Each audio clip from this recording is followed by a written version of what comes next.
히브리서 8장. 우리가 말하고 있는 유점은 우리에게는 이렇게 높으신 제사장이 계시며 이분은 하늘들에서 가장 존엄하신 분의 보좌 오른편에 앉아 계시고 성수와 참 성막에서 섬기시는 일을 하십니다. 이 참 성막은 사람이 아니라 주님이 세우신 것입니다. 모든 대제사장은 예물과 희생물을 드리는 직무를 수행합니다. 그러므로 대제사장이신 그리스도 또한 무언가를 드려야 합니다. 그리스도가 이 땅에 계신다면 그리스도는 제사장이 되지 않으셨을 것입니다. 왜냐하면 율법에 따라 예물을 드리는 제사장들이 이 땅에는 많이 있기 때문입니다. 이 땅의 제사장들은 하늘에 있는 성수와 참 성막의 모형과 그림자를 섬기고 있습니다. 모세가 장막을 만들기 직전에 하나님께서 지시하시면서 모세에게 말씀하셨습니다. 내가 산에서 내게 보여준 방식대로 너는 모든 것들을 만들어야 한다. 이제 그리스도는 더 나은 언약의 중재자이시기 때문에 더 나은 언약을 기반으로 훨씬 탁월한 목회사역을 이룩하셨습니다. 만약 그 처음 언약에 아무 흠이 없었다면 두 번째 언약을 찾을 필요가 없었을 것입니다. 그 처음 언약에서 흠을 발견하셨기 때문에 하나님은 말씀하십니다. 보아라, 내 주가 말하노니 내가 새로운 언약으로 이스라엘의 집과 유다의 집을 만드는 때가 다가오고 있다. 이 새로운 언약은 내가 직접 이집트 땅에서 그들을 데리고 나오던 시절에 내가 이스라엘과 유다 백성들에게 맺었던 언약과는 다르다. 그들이 내 언약을 지키지 않았기 때문에 나는 그들을 외면하였다. 내 주가 말씀하신다. 그 시대가 지나간 후 내가 이스라엘의 집과 맺을 언약은 이것이다. 내 주가 말한다. 내가 나의 율법을 그들의 마음에 둘 것이며 그들의 가슴에 새길 것이다. 그리고 내가 그들의 하나님이 될 것이며 그들은 나의 백성이 될 것이다. 그 누구도 자신의 이웃을 가르치지 않을 것이며 형제들에게 주님을 알아라라고 말하지 않을 것이다. 왜냐하면 새 언약의 시대에는 그들 중 가장 작은 자부터 가장 큰 자까지 모두가 나를 알게 될 것이기 때문이다. 새 언약의 시대에는 내가 그들의 불의에 긍휼을 베풀고 그들의 죄와 무법적 행동을 더 이상 기억하지 않을 것이다. 하나님께서 새로운 언약이라 말씀하셨기 때문에 하나님께서 이전에 만드신 그 언약은 더 이상 가치가 없게 되었습니다. 낡아서 가치가 없고 오래된 것은 이제 곧 사라질 것입니다. 히브리서 9장. 첫 번째 언약에도 하나님을 섬기는 것에 관한 규례와 세상에 속한 성소가 있었습니다. 성막이 세워졌으며 성막의 첫 번째 구역에는 등잔대, 탁자, 그리고 제단에 드리는 빵이 있으며 이 구역을 성소라 부릅니다. 장막 뒤에 있는 성막의 두 번째 구역은 지성소라 부릅니다. 이곳에는 금향로와 모든 면을 금으로 덮어 씌운 언약궤가 있으며 언약궤 속에는 만나를 담은 금항아리, 싹이 난 아론의 막대기, 그리고 언약의 판이 들어 있습니다. 언약궤 위에는 영광의 아기 천사들이 큰 날개로 긍휼의 자리에 그림자를 드리우고 있습니다. 단지 이런 것들에 대해 지금 우리는 상세하게 말할 수가 없습니다. 앞에서 설명한 이런 것들이 모두 준비되었기 때문에 제사장들은 항상 성막의 첫 번째 구역 안으로 들어가서 하나님을 섬기는 일을 처리하였습니다. 그러나 두 번째 구역, 즉 지성소에는 대제사장만 혼자 1년에 한 번 피를 가지고 들어갔으며 이는 대제사장 본인과 백성들이 무지함으로 범한 죄를 용서받기 위한 것입니다. 이 첫 번째 성막에 서 있는 동안에는 지성소로 들어가는 길 또한 아직 드러나지 않을 것임을 성령님께서 가리키고 계십니다. 이 성막이 오늘날에는 예물과 희생물을 바치는 장소를 상징하고 있습니다. 그러나 성막이 하나님을 섬기는 일을 수행하는 자의 양심까지 완전하게 만들 수는 없습니다. 성막은 단지 먹을 것과 마실 것, 여러 가지의 정결례식에 관한 것이기 때문에 믿는 백성들에게 부과된 육신에 관한 규례로서 개혁의 순간에는 해당되지 않습니다. 그러나 그리스도께서 앞으로 일어날 선한 일들을 주관하시는 대제사장으로서 인간의 손으로 만들지 않은 더 존귀하고 완전한 성막을 가지고 오셨습니다. 이 성막은 피조물에 속하는 것이 아닙니다. 그리스도께서 염소와 송아지의 피가 아니라 그리스도 자신의 피로 이 성막의 지성소에 단 한 번 들어가심으로, 즉 믿는 백성들의 죄값으로 자신을 바치시어 믿는 백성 모두가 영원히 그 죄로부터 해방되게 하셨습니다.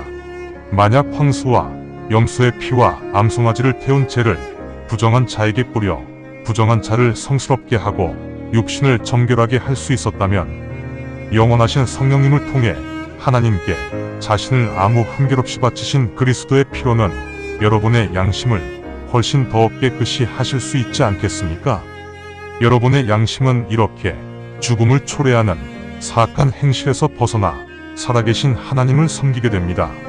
그렇기 때문에 그리스도께서는 새로운 언약의 중재자이시며 십자가 죽음을 통해 첫 번째 언약에 예속되어 있던 우리의 범법행위들에 대한 죄값을 대신 지불하시고 우리를 죄에서 해방시키셨습니다. 그래서 부르심을 받은 우리들이 영원한 유업에 대한 언약을 받을 수 있게 되었습니다. 유언이 성립되려면 유언을 한 당사자의 죽음이 필히 있어야 합니다. 유언은 유언자가 죽은 후 그 효력이 발생하므로 유언자가 살아있는 동안에는 그 효력이 전혀 없습니다. 그래서 첫 번째 언약도 피로 봉헌하였던 것입니다. 모세가 율법에 있는 모든 수칙을 백성들에게 선포하였을 때 주홍색 양털과 우슬초에 송아지와 염소의 피를 묻혀 물과 함께 그 피를 그 책과 모든 백성들에게 뿌리며, 이것이 하나님께서 너희에게 명하신 언약의 피이다 라고 말하였습니다. 그런 후 같은 방식으로 모세는 성막과 제단에서 사용하는 모든 집기들에도 피를 뿌렸습니다. 율법에 의하면 거의 대부분 모든 것들은 피를 뿌림으로 씻음을 받으며 피를 흘리지 않으면 사면도 없습니다. 즉 자신을 죽일 수 없으니 희생물을 대신 죽여 피를 뿌림으로 자신의 죄를 사면 받을 수 있게 됩니다. 그러므로 이 땅에 있는 성막은 하늘에 있는 성막의 모형이기 때문에 이런 희생물을 통해 정결 예식을 치르지만, 정말 하늘에 있는 성막에서는 이런 희생물들보다 더 선한 희생물로 정결 예식을 진행해야 합니다. 그리스도는 인간이 만든 거룩한 초소인 성막에는 들어가지 않으셨습니다.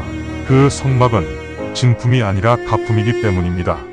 그러나 이제 그리스도께서 우리를 위해 하늘에 들어가셔서 하나님 앞에 나타나셨습니다.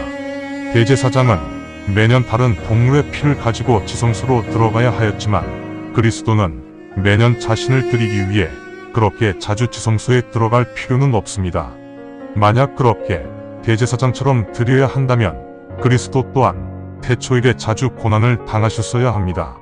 그러나 이제 종말의 때에 그리스도께서 인간의 죄를 제거하시기 위해 자신을 희생물로 바치시려고 단 한 번 나타나셨습니다.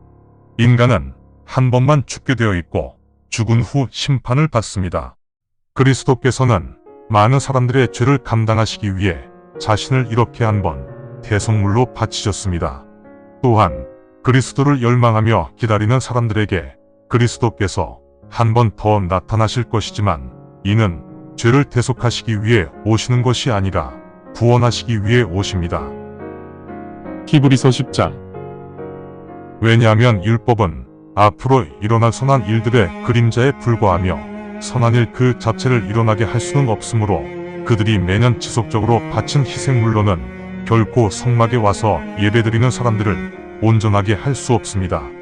만약 경배하는 사람들이 단 한 번의 예식으로 정결해져 더 이상 죄의식을 가지고 있지 않다면 그들은 헌물하기를 멈추었을 것입니다. 그러나 그런 희생물을 매년 바치는 자들은 죄를 다시 한번 기억하게 됩니다. 왜냐하면 황소나 염소의 피로는 죄를 제거하는 것이 가능하지 않습니다. 그래서 그리스도께서 이 땅에 오셔서 다음과 같이 말씀하셨습니다. 하나님께서는 희생물과 헌물을 원하시지 않으시며 오직 저를 위해 한 몸을 예비하셨습니다. 하나님께서는 죄를 용서받기 위해 번제물과 희생물을 하나님께 바치는 것을 기뻐하시지 않습니다. 그래서 제가 다음과 같이 말씀드렸습니다. 보소서, 오 하나님, 나에 대하여 성경에 기록된 대로 주님의 뜻을 따르기 위해 제가 왔습니다. 이전에 말씀하시기를 희생물과 헌물, 번제물, 그리고 죄를 위한 헌물을 하나님 당신은 원하시지 않으시며 기뻐하시지도 않습니다. 이것들은 율법에 위거하여 바친 것들입니다. 그래서 그리스도께서 다음과 같이 말씀하신 것입니다. 오 하나님, 보소서, 제가 당신의 뜻을 이루기 위해 왔습니다. 그리스도는 이렇게 첫 번째 언약을 버리시고 두 번째 언약을 세우셨습니다. 이런 하나님의 뜻에 따라 예수 그리스도께서 자신의 몸을 단 한 번 대속물로 바치심으로 우리가 모두 성화되었습니다. 모든 제사장은 섬기는 일을 매일 지속하며 동일한 희생물을 반복적으로 자주 드리지만 이러한 방식으로는 결코 우리의 죄를 제거할 수 없습니다. 오직 그리스도만 우리의 죄를 영원히 용서하시기 위해 하나의 희생물을 드리신 후 하나님 오른편에 앉아 계십니다. 그 순간부터 그리스도께서는 적들이 그리스도의 발받침이 될 때까지 기다리고 계십니다. 한 번의 헌물로 그리스도는 성화되고 있는 사람들을 영원히 온전하게 만드셨습니다. 성령님 또한 우리에게 이것을 증언하시고 계십니다. 하나님께서 이전에 다음과 같이 말씀하셨기 때문입니다. 이것이 내가 그런 시절이 지난 후 그들과 맺을 언약이다. 내 주가 말하노라. 내가 나의 율법을 그들의 심장에 둘 것이며 그들의 마음에 율법을 새길 것이다. 그러신 후 하나님은 다시 말씀하십니다. 그들의 죄와 무법적 행동들을 나는 더 이상 기억하지 않을 것이다. 이렇게 죄를 사면 받았으므로 이제는 죄 때문에 헌물을 드릴 필요가 없습니다. 형제들이여, 그래서 우리는 예수님의 보혈로 지성소로 들어가는 용기를 얻었습니다. 그리스도께서 자신의 육신을 봉헌하시어 우리를 위해 지성소의 장막을 열어 놓으셨으며 이는 그리스도의 새롭고 살아있는 길입니다. 이제 우리에게 하나님의 성전을 주관하실 대제사장이 계시므로 우리의 마음이 사악한 양심으로부터 벗어나는 피 뿌림을 받았고 우리의 몸은 순수한 물로 청결하게 되었으므로 굳건한 믿음과 진실한 마음으로 주님께 가까이 다가갑시다. 우리가 고백한 언약에 대한 소망을 흔들림 없이 굳건하게 붙잡아야 합니다. 왜냐하면 하나님은 신실하시기 때문에 약속을 지키십니다. 그러므로 서로 배려하고 사랑과 선한 일들을 잘할 수 있도록 서로 격려합시다. 일부 사람들이 잘못하고 있는 것들은 배제하고 우리는 스스로 함께 모이기를 열심히 하며 오직 서로 권면해야 합니다. 그 날이 다가오고 있음을 여러분이 알고 있으므로 더욱 더 노력해야 합니다. 만약 우리가 진리에 관해 깨달은 후에도 자신의 의지대로 행하여 다시 죄를 범한다면 이런 죄를 용서받기 위한 희생물은 더 이상 존재하지 않습니다. 오직 하나님께 대적하는 자들을 모두 삼켜버릴 불같은 진노와 심판을 기다려야 한다는 공포만 있을 것입니다. 모세의 율법을 거부한 자도 둘 혹은 셋의 증언만으로 무자비하게 죽음을 당하는데 하나님의 아들을 발로 뭉개고 우리를 성화시켜 주신 언약의 보혈을 그저 평범한 일로 여기며 은혜의 성령을 저주하는 자들에게는 여러분이 생각하기에 얼마나 더 심한 처벌이 있어야 할까요? 왜냐하면 우리는 주님이 다음과 같이 말씀하신 것을 알고 있습니다. 복수는 나의 몫이다. 내가 갚아줄 것이다. 주님은 다시 말씀하십니다. 내 주가 백성을 심판할 것이다. 살아계시는 하나님의 손에 떨어져 벌을 받는 것은 두려운 일입니다.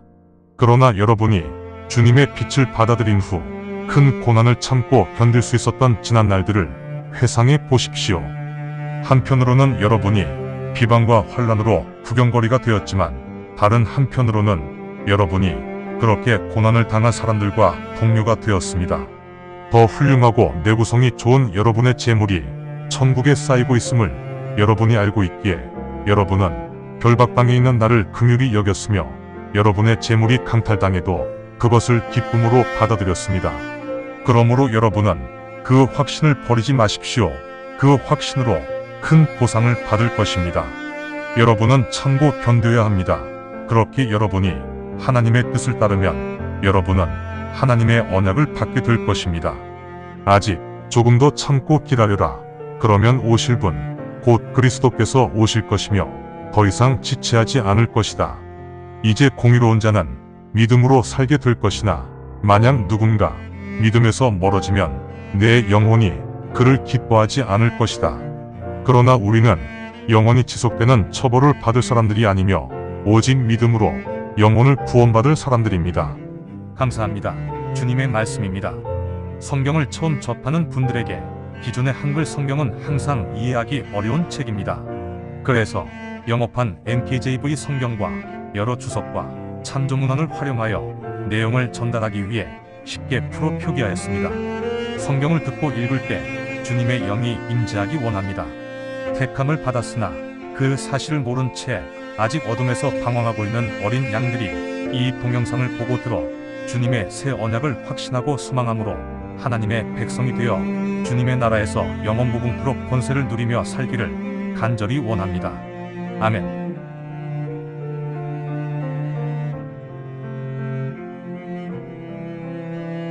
이 콘텐츠는 온에어 스튜디오에서 만들어졌습니다.